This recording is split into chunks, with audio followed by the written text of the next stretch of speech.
Hey guys, hey guys, and welcome back to my channel. So as you can tell from the title of this video, I'm here to give y'all all the tea when it comes to working as a travel nurse in California. Also letting you guys know the good, the bad, the ugly, the sad, everything when it comes to working in California, why I left my contract earlier than I was supposed to, what are some of the issues with leaving contracts earlier than your original end date. I'm here to give you guys all of that information. Don't forget to like, comment, and subscribe. If you want to reach out to me about travel nursing or you have some questions, feel free to leave your questions in the comment section. There's a lot of travel nurses out here with a lot of different experience, a lot of background. And if they see these videos, sometimes they're also able to answer the question. And let's get into this video. I literally just recorded the entire video and it did not save. Okay, so well, here we go. Of course, everyone's experience is different. This is just my experience, and it has nothing to do with the travel agency. It was the specific hospital that was a mess. And of course, I'm a nurse, so I'm not going to disclose the name of the hospital. But I mean, if you know, you know. You know. So for my contract, it was a 6-week contract in California. And I decided to do this contract with a travel partner. And I mean, honestly, I've heard a lot of bad things about this hospital. But the fact that everything everyone said was actually true kind of just solidified the truth. So let me start off with the good things about the hospital, or just the good things about travel nursing in California. So as you may know, California has very strict laws in regards to breaks. It's of course related to the fact that they want their workers to have breaks. So in all shifts that I had while in California, I always got a break. So that's something that you'll notice, is you'll always get a break, which is good. Somebody will relieve you. Somebody might even do like some of your med pass, which is nice. Very, very nice. California is beautiful. Like, the weather is amazing. I mean, for the time I was there, it wasn't the best weather, but I mean, for most part, it's better than where I'm coming from, so I'm not mad. Another thing that was pretty positive about California was just, I guess, the experience of just working in a new environment, a different system, a different way of doing things. It wasn't different from, I would say, my previous assignment that I had, but what else is good about California? I think that's all I have, honestly. Just the weather, and honestly the fact that you get breaks. All right, so what I did not like about California, there's a long list. I'm joking. I'm not joking, but there's a long enough list to make me decide not to finish the contract. So one of the first reasons as to why I didn't enjoy my assignment in California was the fact that this particular health system ran on 8-hour shifts, but me and of course the other agency nurses are doing 12-hour shifts. So technically, we would do an 8-hour shift, say on one unit, and they would float you to another unit to finish like 4 hours, 3.5 hours, okay? And so to me, that's not safe. What if you're just about to start a blood transfusion for a patient before that 8-hour shift ends? It just was not, I don't think it was best practice, honestly.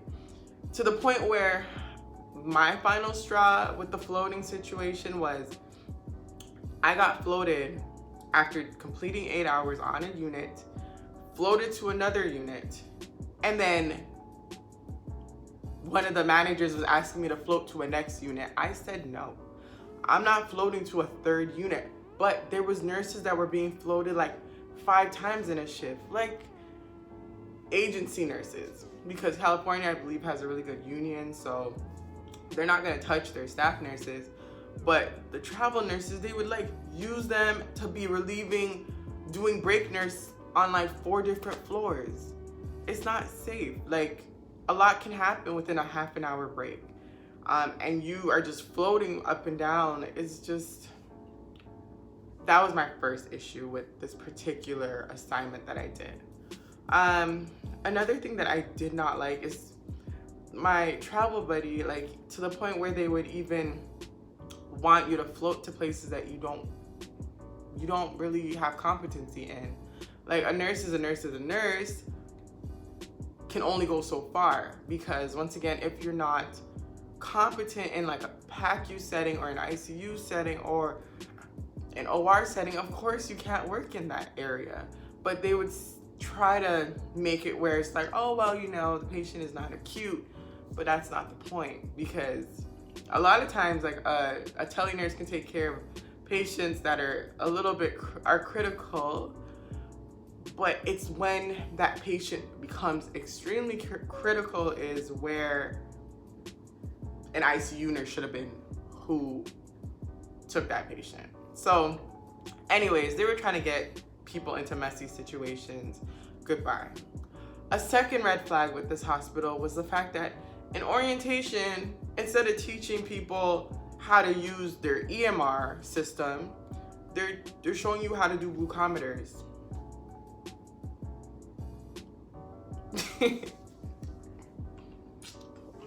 So why? Like, it's not good. Like, why are you? Because personally, I'm pretty okay with not any system, but a lot of the systems. So like, if Epic at your hospital is a little bit different from another Epic, what if you miss releasing orders? What if you miss orders in general? Like, that's very critical for patient care. And that's something I did not like at all. They should have had at least one day to go over the electronic medical record or system that they're using at their hospital. For patient safety, of course. So another red flag about this particular assignment was the impression that I had when I started with the other nurses was that majority of us were going to be working in the overflow units because of the fact that COVID was running so rampant. They were going to keep those patients in the hospital and have the travel nurses working in the overflow units. 99% of my shifts, I was in the hospital. I think I picked up maybe 3 shifts in the overflow. So, I mean, if you don't got staff, just say that. But they were just using us, using you wherever you can go. They were having ICU nurses as freaking sitters and stuff. It was a mess. I would not go back to that facility as a travel nurse. No way.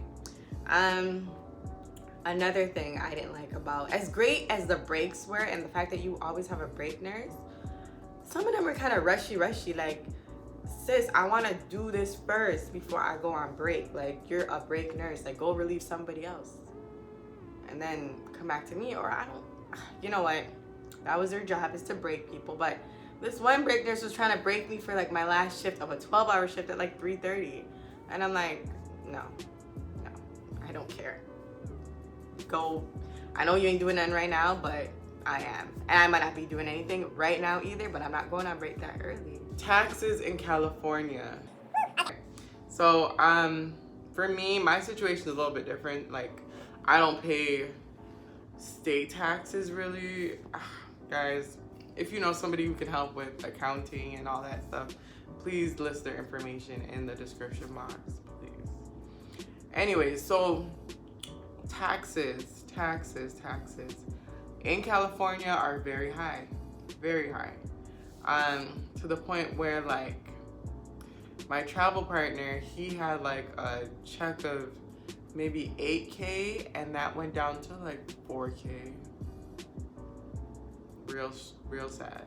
So it was really bad. The taxes in California are very bad. I'm sure somebody out there knows how to somewhat, work with the taxes, but in our situation, or in my situation, the taxes kind of didn't, you weren't securing the bag the way you should secure the bag. All right, now I'm just gonna briefly talk about breaking contracts. So you see this all the time, like, oh, you shouldn't break the contract. You should stay, you should finish your contract up because they're gonna boycott you. You can't work in California again.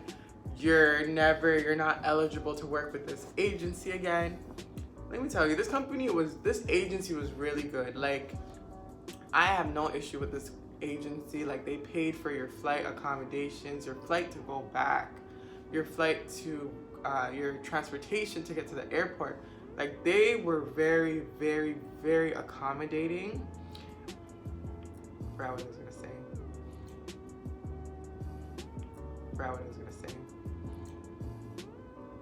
Sorry, I was going to talk about breaking contracts. So,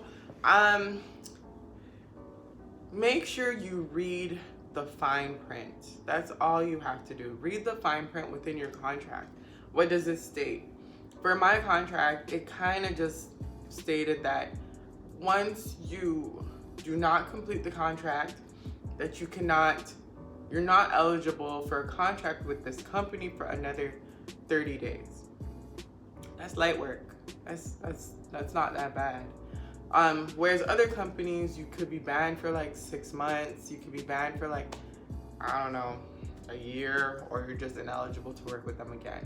So just make sure you know specifically what your contract entails whenever you pick up a contract and an assignment as a travel nurse.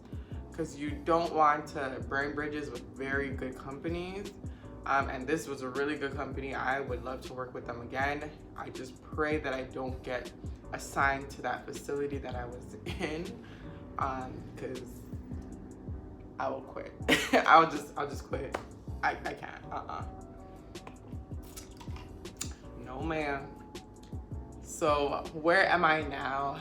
I'm just relaxing for now, and I'm hoping to get another assignment maybe at some point later on. But when I do get a new assignment, I will definitely post an update, let y'all know, give y'all some details and whatnot. So thank you so much for watching. I hope I have given you some insight as to how it is to work in Cali.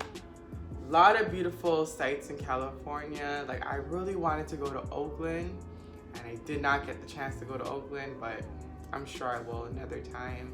Okay, so thank you so much for watching my video. Don't forget to like, comment, and subscribe, and I will see you in my next video. Bye.